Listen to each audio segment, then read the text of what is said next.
Good evening, Assalamu alaikum. I welcome you guys on Channel 52 on one of the most important topics as it's going on right now, democracy as South Asians, and why is it so important for us more than ever. So to discuss that, I have invited an amazing panel with me, and it's all around the United States. So thank you guys for joining me tonight. Thank you so much for having us. Thank you. You're very welcome. So I'm going to start with introducing all three of my panels. So the first person I'm going to be introducing is Kausar Jamal. Thank you, sir, for joining us tonight. Thank you. Thank you. And you are the president of BAGCEC member. And I would really want you guys to introduce yourself as it is because it's beautiful, amazing work that you guys do. So even if I want, I would not be doing due justice introducing. So please take your time and let our audience know how you guys are involved in the community and what do you guys do. Okay. You want me to start, Amber? Yes, please.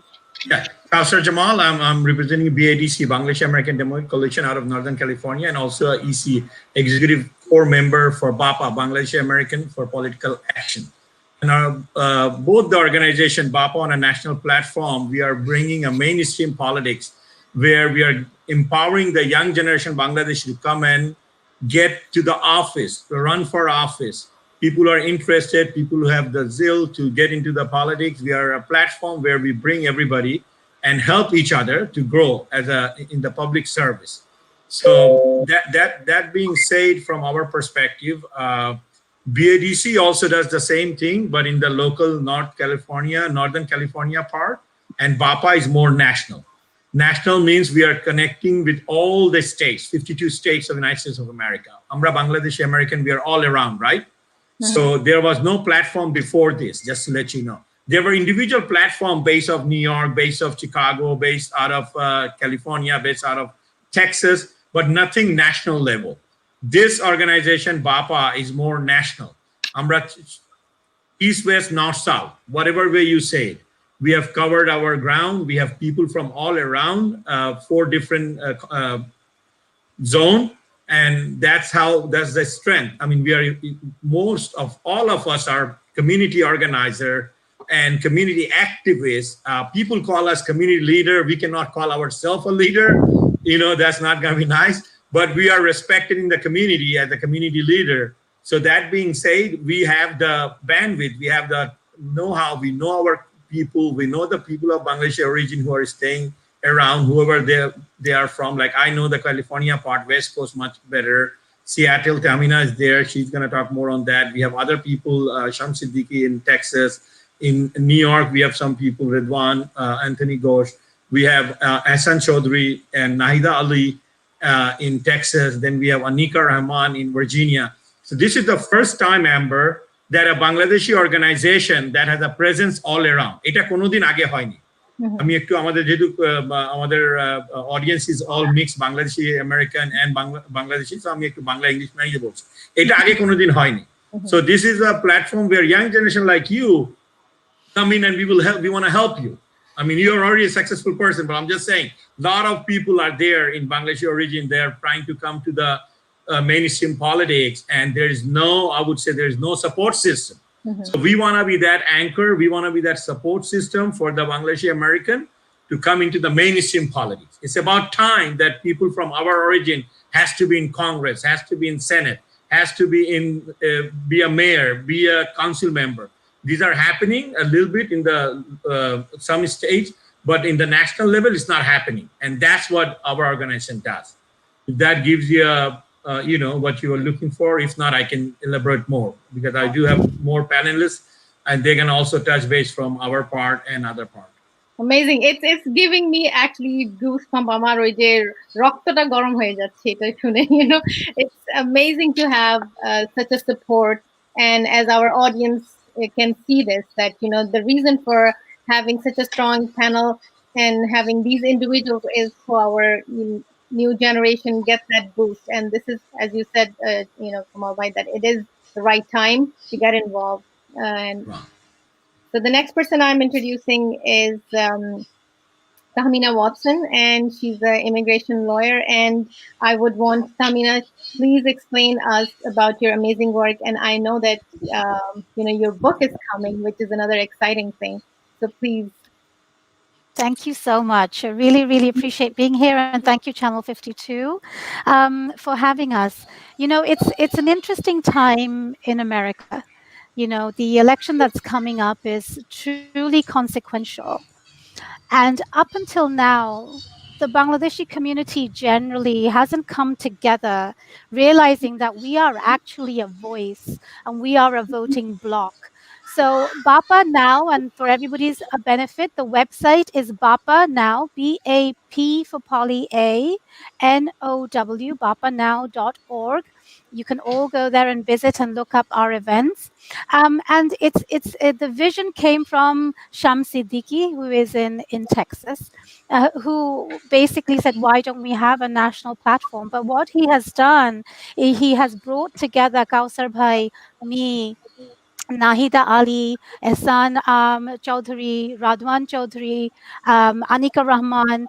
These are all very, very strong community leaders and professionals in their own rights. So the community is not just a group of people. These are really professionally strong, powerful people who have come together. And so it's interesting that we have come together strong from the get-go. And this is the basis that will allow others to join us. So my request to people would be go to the website, make sure you follow us, but also make sure that you support every effort that we have.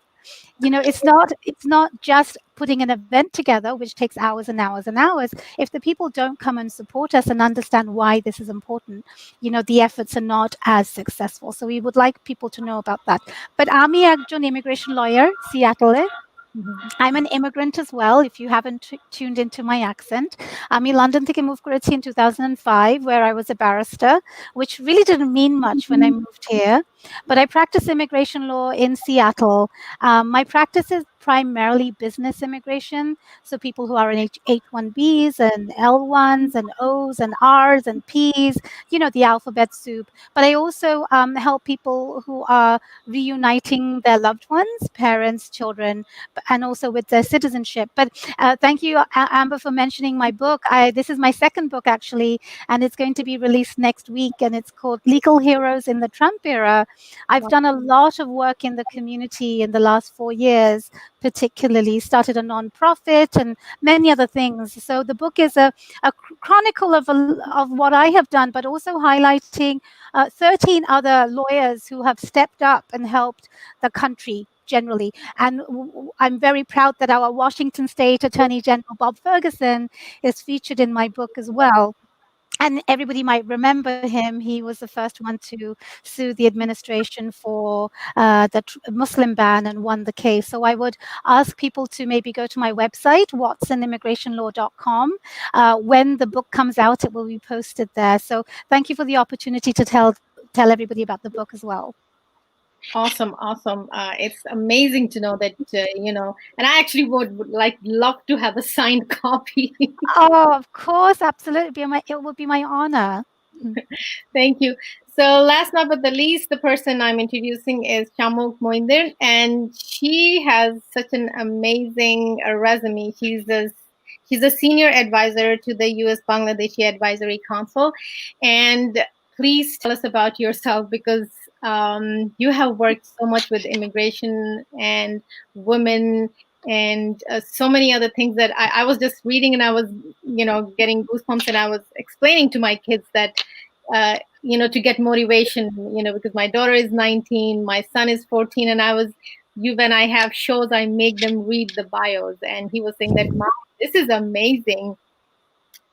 So please go ahead. Oh, you're an amazing woman. So thank you for hosting us, Amber. And I'm really delighted to be here with Tahmina and Kausar Bhai.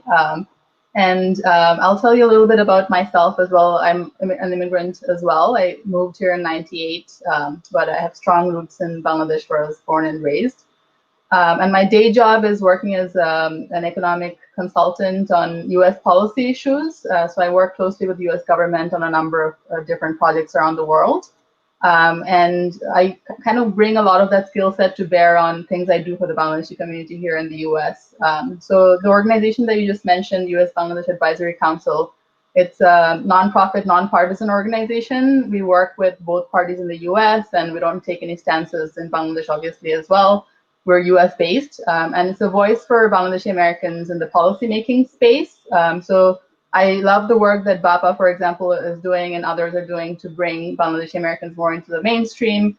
And our work is more Washington and policy centric. It's to kind of create the fertile ground for policymakers to create policies that serve Bangladeshi Americans and Bangladesh as a country as well. So we've worked actually since 2002 to create a constituency for Bangladesh in Congress and in the administration. So we've worked across administrations with Democrats and with Republicans. And the work started with really creating a group of members of Congress in both the House and the Senate that joined the Congressional Bangladesh Caucus. At the time, it was led by Congressman Joe Crowley and Congressman Ed Royce when it was first started, and then a number of other members got involved. And the objective was for us to bring issues relating to Bangladeshi Americans and Bangladesh development issues, especially, to the Hill, and have briefings and educational programs on the Hill about issues that would elevate Bangladeshi Americans in the policymaking mainstream, look out for their interests as immigrants, as well as have US policies that serve the interests of Bangladesh as a developing country. So issues like climate change and trade and aid that all are US policy related issues that also impact Bangladesh, for example. So we try to translate for policymakers what it means to serve the interests of a poor country in Asia that the US also has a strategic interest in, as well as try to make them understand that Bangladeshi Americans are an important immigration immigrant group in the US and why they need to pay attention to them, right? So it's kind of working on both sides, making sure that Bangladeshis have a voice, but also helping policymakers understand why Bangladesh is important, so that when they're actually passing policies, they're able to think about Bangladesh and look out for its best interests. So that's what I do as part of the US Bangladesh Advisory Council. And on our board are former US and Bangladesh ambassadors, so US ambassadors to Bangladesh and Bangladesh ambassadors to US, because we felt that bringing them into the fold would help elevate the dialogue. So I'll stop there. Awesome. So my question, actually, I know we're going to dig into the politics, but before, I do want to ask that why is it important for us to get recognized specifically as Bangladeshi Americans? A recognition we can be under the Sea Caucus of South Asian and in a bigger picture. Why do you guys think, and it's open to all three of you, কেন আমাদের জন্য এটা important as a Bengali recognition? I can go first. And, go ahead. Go ahead. So I think obviously we've been in the shadows of India for a long time, and when it comes to U.S. perspectives towards South Asia, right? So I think we need to just have a stronger voice sometimes, and I think that's happening. There is a kind of groundswell of activity happening now. And there's a lot that Bangladeshi Americans have been bringing to the US in terms of cultural enrichment, economic empowerment within the US, economic growth. So I think it's important for us to now step up and be recognized as a community, everything that we bring to the US. We have Bangladeshi Americans who are doctors, lawyers, Tamina is one, Kaushal Bhai, another really recognized person in the IT space. So we have these amazing, prominent personalities who just don't get a lot of visibility. And I think we can have an impact in the policymaking space as well when we're thinking about US policymakers, because as Bangladeshi Americans, we can also be US policymakers. But I'm not seeing as many yet. We had maybe only one in Congress, for example, that was of Bangladesh origin. So I think just kind of being recognized as distinct from India and part of South Asia, but also a really important country that is sending immigrants here. We're the 8th largest, most populous Muslim country as well, for which we get a lot of publicity. But what does that actually mean? Like, we're actually a moderate Muslim country, right? So we can actually even help the US with issues relating to US relations with the Muslim world. So I think just kind of crafting a message about why Bangladeshis are important is really it's time for that right now. Absolutely. And I would agree to that. And just to add to that, you know, when you are sort of under an umbrella of another broader community, the narrow issues that you might have as a group will often get ignored. Or if you want to be part of the dialogue, you can't necessarily be part of that dialogue in the same way because you sort of like, oh, well, you're all Indians. And, you know, I'm very proud to be part of that community, you know, overall. But when it comes to having a voice, you know, our identity has to be recognized. We are a large enough group at this point in this country. We're a large enough group to be a voting bloc. That should matter.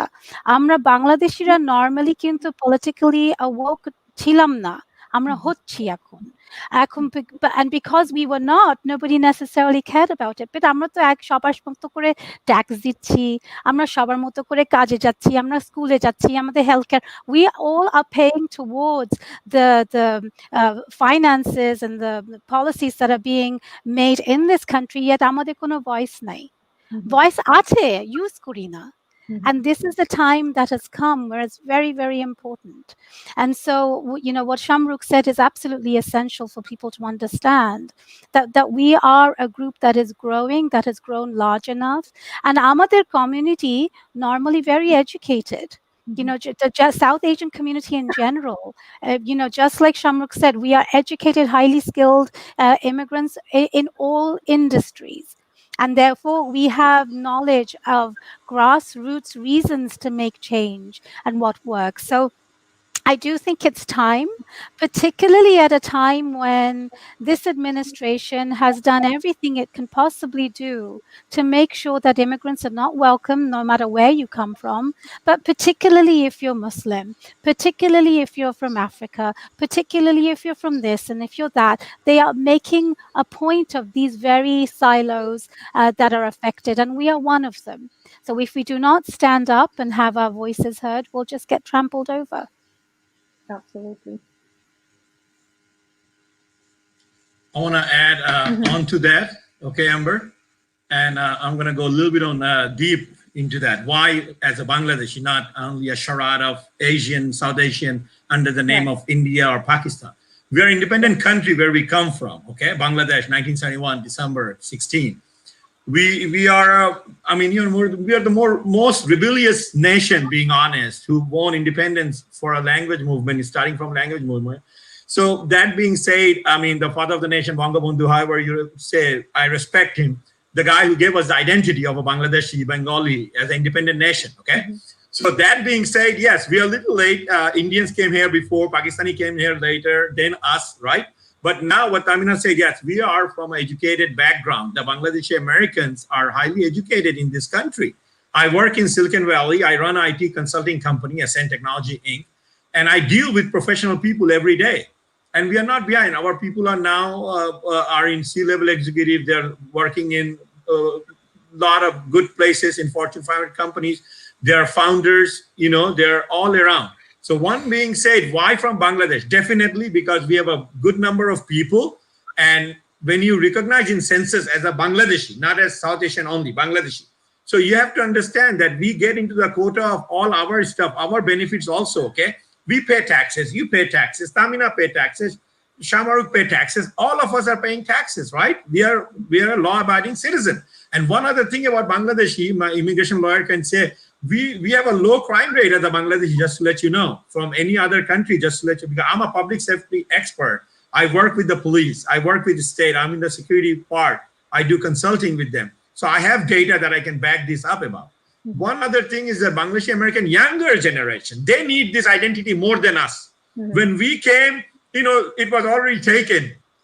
There were Indians running the show, you know, still today by anything is run by Indian, being honest. They're strong, they have a strong lobby, they have started the mainstream politics much earlier. There are a lot of their background, Bangladesh, Indian American are in Congress, in other good places, being honest, in national or federal level.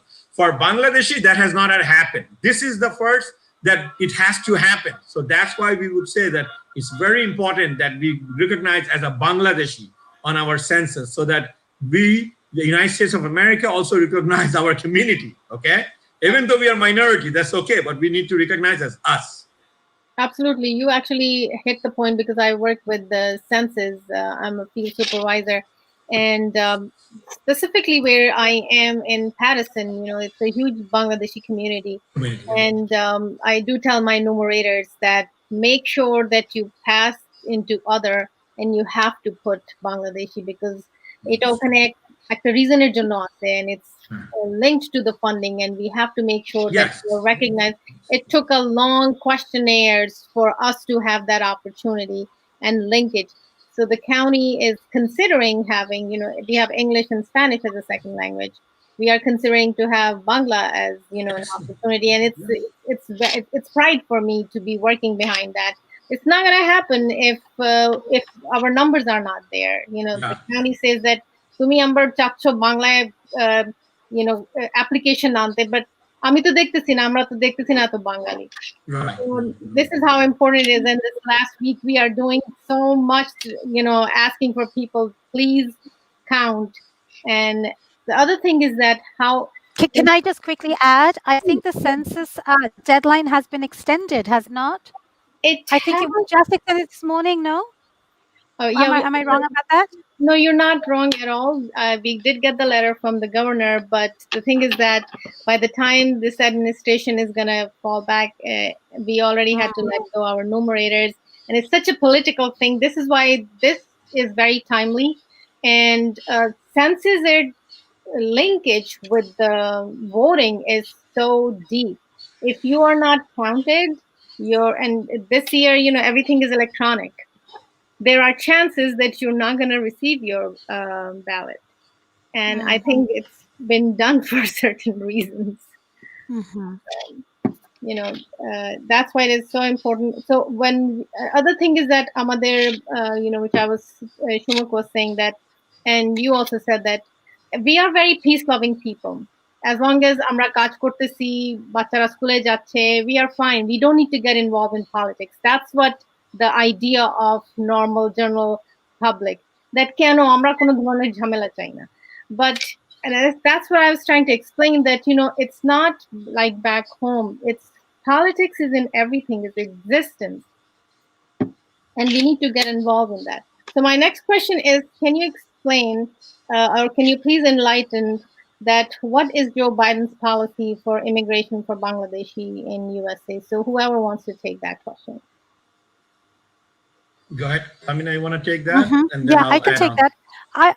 I'll give you a broad perspective. I mean, he has promised immigration reform in the first 100 days, and he is a person who will make good immigration choices, not like this particular administration that from the get-go, this particular administration started on a Saturday. There was inauguration Saturday. There were 2 executive orders on Wednesday with interior enforcement and border security.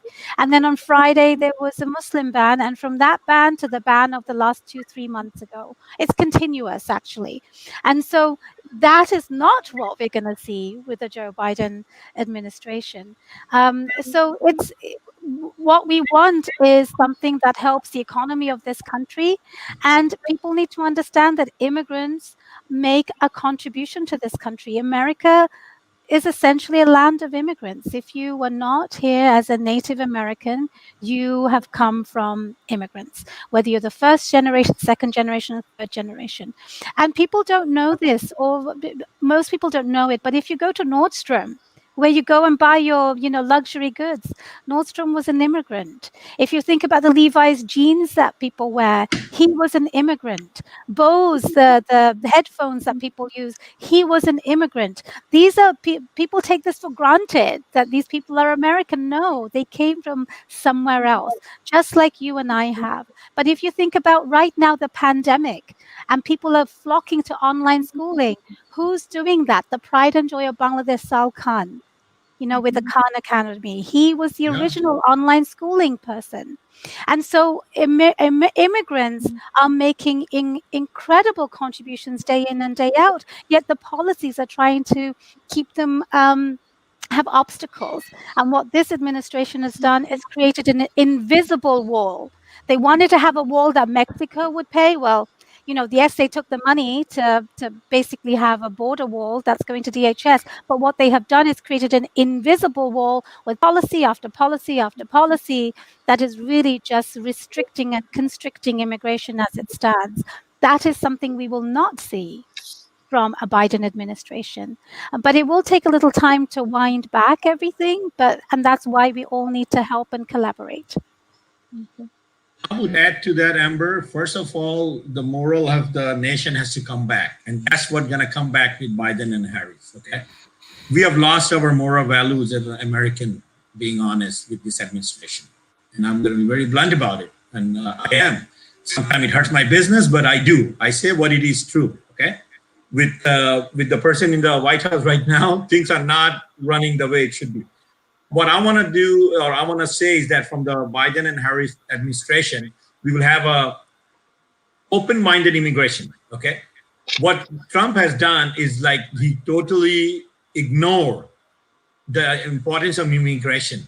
Right now, that's one other thing that you can see is H-1B, especially occupation, where we get talent from all around the world. Today, you are using PayPal, you are going to space, Elon Musk, all these people. If you look at all the background of Larry Page, I mean, Google, these are the people, the country is built out of immigrant people, okay? Because we are the best of the breed, we let them grow. And now what you're doing is the students, after masters, you're telling them to go. Next H1 2020, you cannot get any new H1 out of the US, okay? People who are in US can only start on October 1st, that is 6 days from today. Because, so what we are missing the cream of the crop students who can contribute to science, technology, research, and take US to the next level, okay? And that's where we need to focus. I mean, it's a win-win situation when you have diversification, when you have diverse workforce, you get better system, right? So that's another thing that with the Joe Biden administration and Kamala Harris too open to Silicon Valley. We hope that we're gonna get a good, more friendly policies on immigration, on economy, on trade, and that's what you're gonna see if you see Joe Biden as a president in the coming next term. That's what I would say. I would pray and I would work hard to make Joe Biden and Kamala Harris as the next leader of America. No, not the same administration. We don't want to repeat another 4 years of Trump. Oh no, I think it's, if God forbid that happens, we're gonna go 40 years behind. So, Shahrukh, my question to you is, you are helping Biden campaigning host another event on October 3rd. What will that event cover? Sure. Also, just to kind of add to the immigration question, I think that one thing that we often don't think about is, what is the economic impact of immigration, right? So a lot of the Trump policies don't really, are not really data backed, because in fact, when you look at immigration and periods of immigration in US history, like for example, the study looked at the period between 1990 to 2004. So when you actually have a rise in immigration, you actually have higher wages here. So it doesn't make economic sense either, aside from kind of the moral issues and all of that. So I think we should also be able to argue based on data that it doesn't really make sense for US policy to restrict immigration for all immigrants. I think that the Trump administration has targeted brown immigrants in particular in a lot of its policies, but I think talking about the values of immigration and what immigrants bring and bringing the economic data will probably help the dialogue. So that is one of the things we're going to talk about on the 3rd, but also in general, looking at US policy towards Bangladesh and how on the domestic front as well, the Biden administration will be able to help Bangladeshi Americans prosper better. Those would be the two focus areas, so both foreign policy as well as domestic policy. And I know that you're planning to show the flyer for the event. And we can also put the link to sign up for that. We have a great panel. So this is an event that's being hosted by the Biden campaign. I was just helping them put it together, but the campaign is hosting the event. And it'll be a couple of senior policy advisors to the Biden campaign, including Ambassador Rick Verma, who served as US Ambassador to India, but now is on the South Asia policy team for the Biden campaign, a former ambassador to Bangladesh as well, Ambassador Dan Mazina, And we'll have Ruman Ahmed, who's a senior advisor in the White House during the Obama administration, and kind of brings kind of a different perspective on Muslim Americans. She's Bangladeshi American herself. Nina Ahmed, you've heard many times, she's running for Auditor General in Pennsylvania, a fantastic woman, and really lucky to have her. Nabila Islam, who ran in Georgia for District 7 and owns a progressive list. So we have a great panel of speakers, and Farooq Mehta, who's been basically behind all of this from the campaign. He's a senior advisor as well. So I hope you can join and sign up at the link that was provided. Yes, definitely. And it's in the chat. We have put the links, so audience can see it. We have put the links for this event, and actually, Kamal Kausar, you also have another event which is coming. Can you talk about it, and we will share? Yeah. We will. I did share on the Zoom link, free Zoom link, registration Zoom link. So let me tell you, if you want to share the flyer, if you can, I would appreciate an Amber, if it's possible. The other flyer, Yeah, that's the flyer that we are talking about. So from our perspective, what we are trying to do is we are hosting a fundraiser for Donna Imam, okay? She's running for District 31, Texas, 20 miles from Austin. You all know Austin is a tech hub. She's an engineer, tech engineer, and then she decided to get into the mainstream politics. And she has done very well, being honest. I mean, I'm proud of her. I know her from early 2000, just to let you know. I was in Arkansas, she was in Texas. We all knew each other from before. And I didn't know that she has grown up to be running for Congress. So when we came to know, we came up with a plan how to help. And then these are a lot of things happening. But what it is very important that Bangladeshi Americans need to understand, when somebody runs for office, most important thing is fundraising and fun. Money is most important thing. Definitely other things are important, like building the community, having a support, definitely. But she has done all that. She has ran on primary 11 people, then 9. She beat 9 people to win the primary to win. It's not easy task to beat 9 other Democrats to be on the ballot, is it? You guys know that, right? Mm-hmm. It's not easy. No. So she has done that. So I'm not going to go and question her. She's already passed the test. She's in the ballot. Well, now we cannot say that, we are not open to donation in a political campaign, being honest. That has to break. We have to break the ceiling, okay? Now, a lot of people are getting excited. A lot of people are coming up. Our event is on 26th. That is tomorrow, Saturday, 6 p.m. Eastern. 3 p.m. PST, 5 p.m. Central. The link is also there with the link, and Amber, if you can, I have provide the Zoom link where people can sign up and also donate. 2 things, not only one. Sign up, support, share with your friends and family around the Bangladeshi community and South Asian community and everybody. Because in Texas, there's so many people. Again, it is a joint hosting we are doing with BAPA and BADC and BAPA, and there's media partners also there for Jamming Entertainment and Bioscope. The idea is a national call for fundraising. We call it a national call because we are calling everybody from all around the US, okay? She's running for Texas, doesn't mean only Texas people have to support her. We all have to support her. New York to California, Wisconsin to Texas, doesn't matter. East, west, north, south, doesn't matter. We all have to come and help this girl to go and move forward. And this is not only for her, this is also for my daughter who's gonna run in 20 years from today. I say I got a 4-month-old daughter right now and a pandemic baby. She's 5 months old. I tell her when I talk to her that, hey, we're gonna make a world, we're gonna make this America that you're gonna be so empowered that you will do whatever you wanna do. It's not only about Donna, it's about Tamina, it's about Shamaruk, it's about Amber.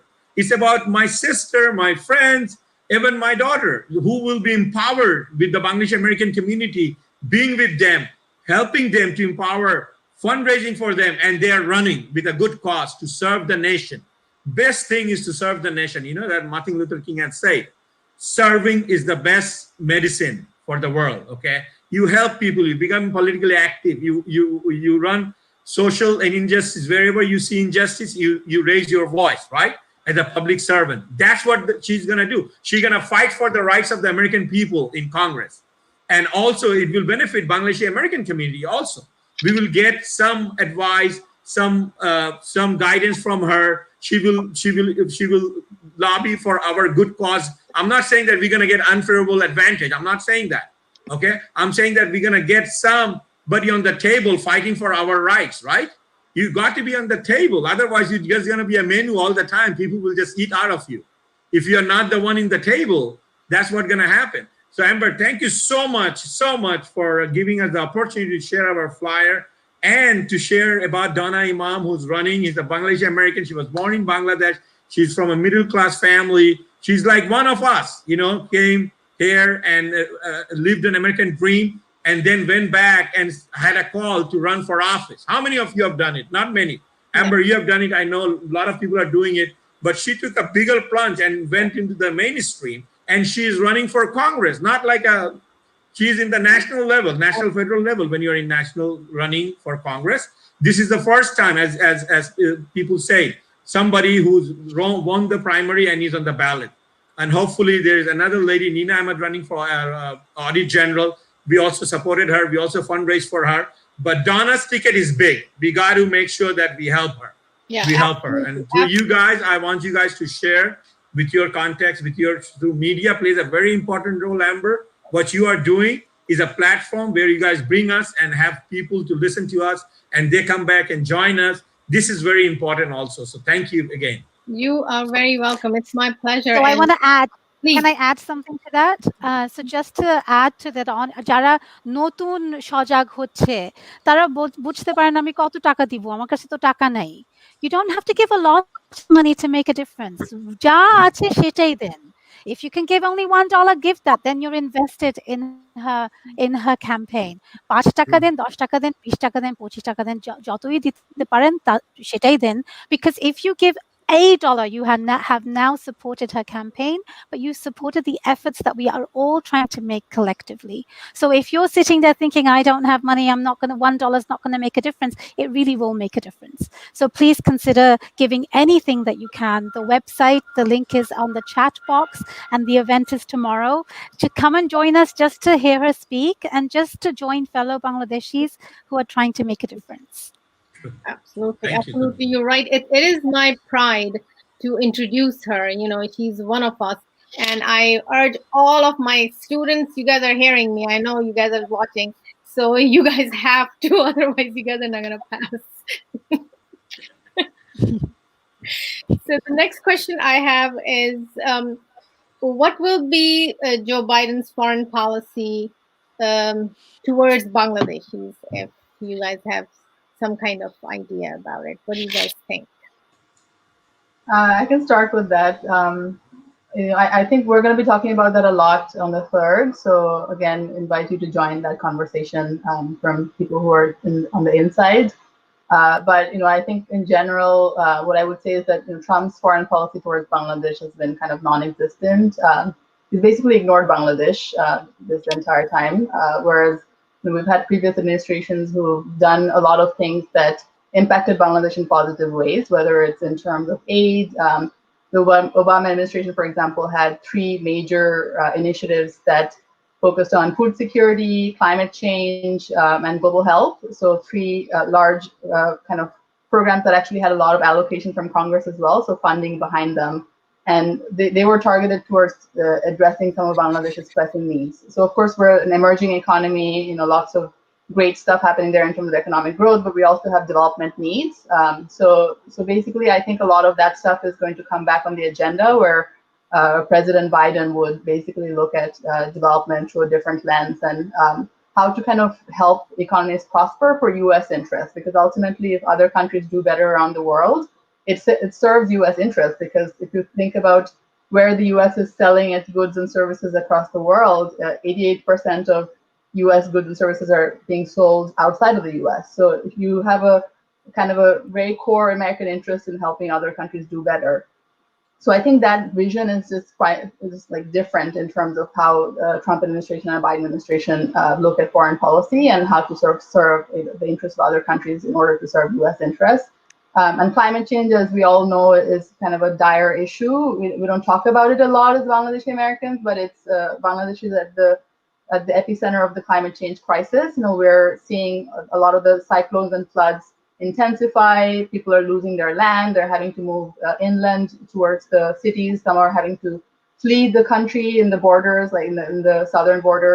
So I think those issues are very core to the welfare of Bangladesh, and also the Biden administration will actually recognize a lot of that. In terms of immigration, we talked about having more open door policy and rewarding people with skills and merit, and I think Biden administration would do that, and also have a more relaxed policy on chain migration, having Bangladeshi Americans bring their relatives to the U.S.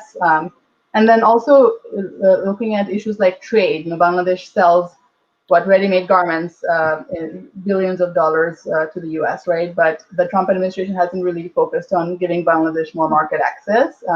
It's not like the Obama administration has actually done a lot before the Trump administration, but I think there's a lot of interest by the Biden team to look at trade through the lens of development and to see how allowing the developing countries to be able to export better to the U.S. duty-free and without kind of putting conditions will actually serve the interests of people in those countries. So you have in Bangladesh, for example, 3.8 million workers in the garment sector, right? And their livelihoods are completely dependent on this industry, but we can also expand this industry by providing more employment if other countries like the US are opening up their markets even more. We are competing with big countries like China, which obviously are very competitive in the region. So I think looking at how to balance issues like trade and aid and allowing more of the poorer and smaller countries to be bigger competitors is kind of a big part of pillar of the Biden administration's foreign policy agenda towards Bangladesh. And I wanna add to some of those things from the perspective of us Bangladeshis living in America, not just Bangladeshis living in Bangladesh. এই দেশের যে benefitগুলো দরকার, progressive policy যেগুলো দরকার, they will benefit Bangladeshis regardless wherever we are. And I want to just pick on one thing: climate change. এই administration তো science-ই বিশ্বাস করে না। কিন্তু climate change is one of the most important issues of our times. এই যে ক্যালিফোর্নিয়াতে কাউসার ভাই থাকেন, ওখানে ওয়াইল্ড ফায়ার হচ্ছে। আমি ওয়াশিংটন স্টেটে থাকি, এখানে ওয়াইল্ড ফায়ারের জন্য আমি যদিও ওয়াইল্ড ফায়ারের কাছে ছিলাম না, তো the smoke that blew into Seattle made our air condition one of the worst in the world. Climate change is real. What happens in Alaska really actually does affect Bangladesh, but it affects us right here, right now. And so if you had to pick one thing, that is one of the most important ones. But konta chhele konta bolben? Education, pandemic, healthcare, and now, it breaks my heart to talk about the loss of Supreme Court Justice Ruth Bader Ginsburg. She single hate amader democracy dhore rekhechilo. And now she's gone. If they put a Supreme Court judge there who is nominated by this administration, healthcare rights chole jabe. এই যে মুসলিম ban আমরা জিতেছিলাম, ওটা তো প্রথম থেকে you're going to lose that. So there is just so many reasons to think about who is leading this country. আজকে pandemic এত খারাপ, it's because we didn't have good leadership right from the beginning. And so you just have to think about, if you're listening to this show, sit down at home and just look left and right and look at your children, look at your work. How are these things managing at the moment? আমরা যে এখন ইন্টারনেটে interview করছি, এটা আসছে because we have internet and a lot of people are using Zoom. And all of this is immigrant run. আমি সবাইকে অনেক সময় বলি যে just look at your phone. এই ফোন ছাড়া আমরা চলতে পারি না, কিন্তু if you look at the software, hardware and the network, high skilled immigrants are looking after it. আজকে যদি হাসপাতালে যান, a lot of them are from the South Asian community. There are statistics on how large a demographic we have in the healthcare industry. So what is good for America is good for Bangladeshis living in America. Ultimately, that is the point. And I think people need to think about that holistically.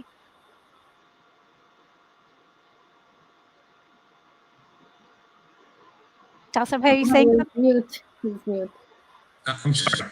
Yeah, to add to that, what both of them said, but Biden and Harris administration, how they're going to be friendly towards Bangladesh, or what are their policies. One thing, Amber, you have to understand: if you do more trade, you give less aid.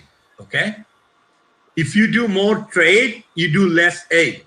So Bangladesh, we want America to do more trade. Okay, we are MDG. আমরা এখন MDG goal meet করতেছি. Okay, middle income country দিকে আমরা যাচ্ছি. So we are the second largest exporter to US in garments, just to let you know, after China. Okay, so that being said, there are a lot of software technology are there, economy manufacturing is there happening in Bangladesh right now. So, and then pandemic has taught us that you cannot put all egg in one basket. That's what happened. The logistics has broken down in China. I do business with China. I'm a technology guy, right? I do hardware, software. So I run global logistics, and I've seen how difficult it was because everything was China. Now Apple is moving out of China, just to let you know, on few things. They're moving their factories. People are going to Philippines, people are going to Vietnam, a lot of people are going to Cambodia. So Bangladesh can take those advantages. The Bangladeshi American, like Shamar, she's working in the economy. I'm into international business. That's my major in my MBA. So I'm always focused on international business, and I do it. And I think if we have good policies, good leadership, and an open-minded leadership of Biden and Harris, there are a lot of opportunities to do trade with Bangladesh that will enhance Bangladeshi people living in Bangladesh. We have 60% of the Bangladeshi people below 30, just to let you know. Okay, it's a very good population to change. You know, we can talk about fifth generation. We can talk about industrial revolution in Bangladesh now. There could be a lot of things can be done manufacturing it. যেটা আগে সম্ভব ছিল না, এখন internet bandwidth, stability is there in the country, and even as Bangladeshi leadership, the current leadership, they're doing good. Sheikh Hasina, she's doing good. And we're back to climate change, what Tamina said. আমরা তো কোনো কিছু contribute করি না as a Bangladeshi, but we are the sufferer of climate change. Somebody need to address this. And this guy, he doesn't even believe in climate change. He doesn't even believe in science. So Biden is I told you again, moral image ta back korbe. Okay, it's all about image. It's all about morality. ওইটাই তো নেই, তাহলে আর বাকি কি থাকবে administration. But if Biden and Harris comes in, we will see that back to American values are back, and then you will see everybody will flourish. That's the beauty of America. It flourishes with everybody. Okay, so definitely there will be a lot of potential for Bangladeshi American in the economy if the Biden administration comes in, and we will be involved. Being honest, we have people who are already working with them, and I'm also involved with many of the USM Chamber of Commerce, and I do trade. So I will also be involved with many organizations to see how we can promote that to make a better win-win situation for both. Amazing. I want to add to that because we're going to run out of time, are we? Yes, I do have one question specifically for you, Tamina, because of your background being an immigration lawyer. But go ahead, finish it, and then I will ask you that question because I don't want. What I was going to add is what happens right now before the election is also very important. So I want people to understand 2 or 3 things. Number one, voting has probably begun where you live, whether it's mail-in voting or in person. Some states have started that already. So pay attention, go vote early. It's really important to do it early as you can. Number 2, get involved. Get involved in anything. She's part of the Biden event that's coming up. We can all do something. Apni jodi voluntary koren apna food shelter, that's doing something because you're helping people and you're helping them rise. Amader protteker skill ache. Whatever your background is, you have a skill. Use it in an effective way to help the community.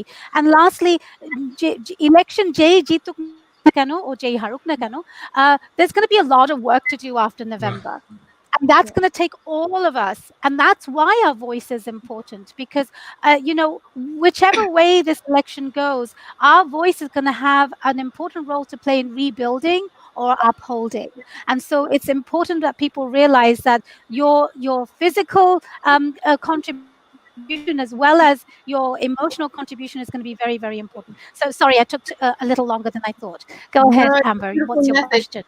So the question, there were so many questions linking to immigration, and I'm promising my audience that we have to bring Tamina again just one day to talk about questions on immigration So It'll be my pleasure. so the thing is that most of the time, the anxiety which the population I am working with is that they have applied for their families and everything is stuck.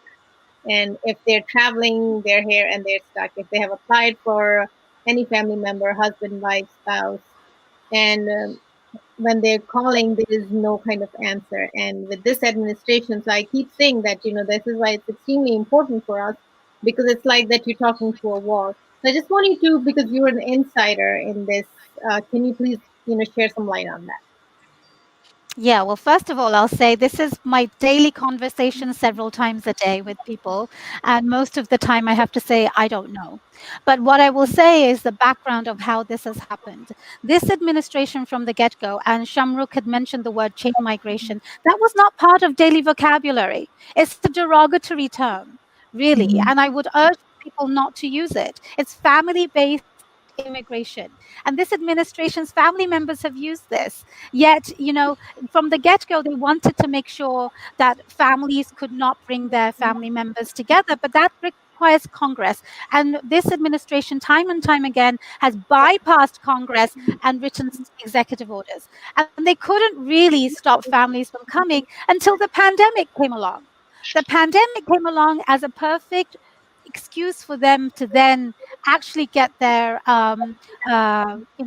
intentions in place. So what happened in March is suddenly there's a pandemic, and using that as a reason, family-based immigration was essentially banned until December. And really, I don't know if the ban was necessary because embassies have been closed. Right. Embassies around the country have been closed. Nobody was actually going to go for an interview. They're not going now, and they're not going to go in December. They're slowly opening some appointments now, but only for emergencies. So number one, family members should not be expecting to get green card interviews anytime soon. If you're on an H-1B visa and you have never had that before, you're waiting for a visa, H-1B visas are banned. So in quick succession, there were several travel bans that came along because now they have a success story of having ban after ban. So family visas are banned and some work visas, H-1Bs and Ls, they were trying to do that with student visas. They couldn't necessarily ban it, but now as of yesterday, today, new rules came out. So I think what your audience needs to know, this is a changing area, it's evolving, and they need to keep abreast of what's happening. I will ask people to sign up to my blog, whatsanimmigrationlaw.com, and I have a blog and I write about it quite frequently. Like, for example, yesterday, there's something called a visa bulletin. Everybody looks at it to see where they are in the line. That visa bulletin came out yesterday, and it showed that there was a lot of progression. So people could apply for their green cards, but then there was confusion about, can you actually apply it now or not? So the entire day was actually a stressful day of figuring out who can file, who cannot file. So to answer your question, people are generally not able to come at the moment. Most of these bans are until December 2020. And depending on who wins the election, those bans will either be lifted or not. But whether those bans are lifted or not, the pandemic will continue to affect how visa applications are processed. And they're not just outside the country, it's happening within the US. People have been, there was a very small change that was made to procedure.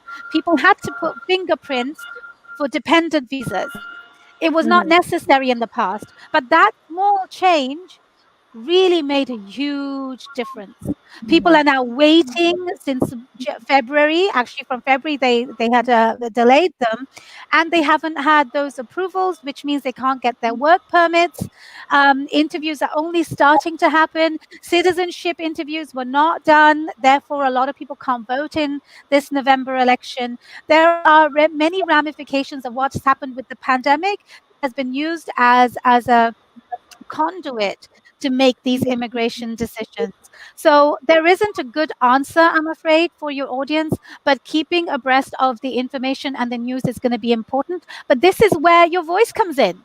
Call your current senator, call your current representative. Make sure your state legislators know that you have concerns, because your states can also make some difference, not necessarily on immigration, but they can make some difference within your local areas for practical reasons. So that would be my message for that, but I would be honored to come back and talk more about immigration. Absolutely. I know we're running out of time, but there is another important question which is going to be entailing, Dr. Jamal and Shamuk. And I'm going to go, and you guys can go quickly about it, but I really don't want to miss it. We're going to go 5 minutes over our time, but I think the Channel 52 is going to forgive me for that. So the question is, how is Mr. Biden will manage empowerment generation and its policies from work of creating jobs for Bangladeshi overseas diaspora? Do you mean the Bangladeshi diaspora here? Yes, Creating jobs for here them? or even overseas. I think the Biden administration's outlined how it will go about stimulating economic growth here in the U.S. I haven't heard a whole lot about outside of the U.S. how if the U.S. is going to be helping other diaspora communities, but I think that there would be a focus on small business, for example, even looking at small businesses that are supporting the jobs of a lot of immigrant workers. So I think the Trump administration has given a lot of lip service to helping entrepreneurs, but there hasn't been as much done. I've only heard complaints a lot from small businesses that are struggling still under the Trump administration. And I think that there will be a bigger focus on entrepreneurs and small business, especially women-owned businesses, and especially kind of high growth sectors. I have a lot of trust that this administration will have kind of the right economists and people who really are going to make evidence-based policies that will create economic growth. I think as opposed to this administration, which is basically pitted domestic, like native-born American workers against immigrants, right? So I think that is a fundamental shift that will help diaspora from everywhere thrive in the U.S. Thank you. So we are coming to very close to the end of our show. We actually today we have not so many viewers, but we're going to be coming back on YouTube, and we have one viewer here, Mr. Salahuddin, and he's saying nice show. Thank you for watching, and please see our links. We have posted in our comments to support tomorrow's show, and on the 3rd October. We have to support each other. I'm going to ask all three of you to give your last messages to our viewers. Go ahead. I can start. Yeah. I just want people to step up. This is not the time to sit back and wait, hope somebody else will take part. So do your part to make sure that we are a collective. I completely agree with Tahmina. This is a really critical time, so just do whatever you can within your communities. And then also going forward after the election, if you're interested in making a difference in terms of U.S. policy towards Bangladeshi Americans and Bangladesh as a country, you can get involved with our organization in Washington as well. It's U.S. Bangladesh Advisory Council. You can Google us. We have a web page as well as we're on Facebook. It's facebook.com/USBAC. I'll send it here as well if it can be shared. But we're basically also working in non-election years to make sure that the agenda for Bangladeshi Americans is front and center. So looking forward to being in touch. Thank you. And thank you for having us, Channel 52. Well, you're very welcome. I will echo the same. One other thing that I will add for our Bangladeshi American community, let's get united. Unity is very important. Let's get together. Let's talk. Let's network. Let's talk to each other. Very important, okay? We need to come forward and, we have to reach out. I mean, we Bangladeshi community do not reach out to each other, okay? That's one of our bad thing, I would say. So let's get together for empowering each other, for helping each other. Let's bring good people together and we can discuss how to do better.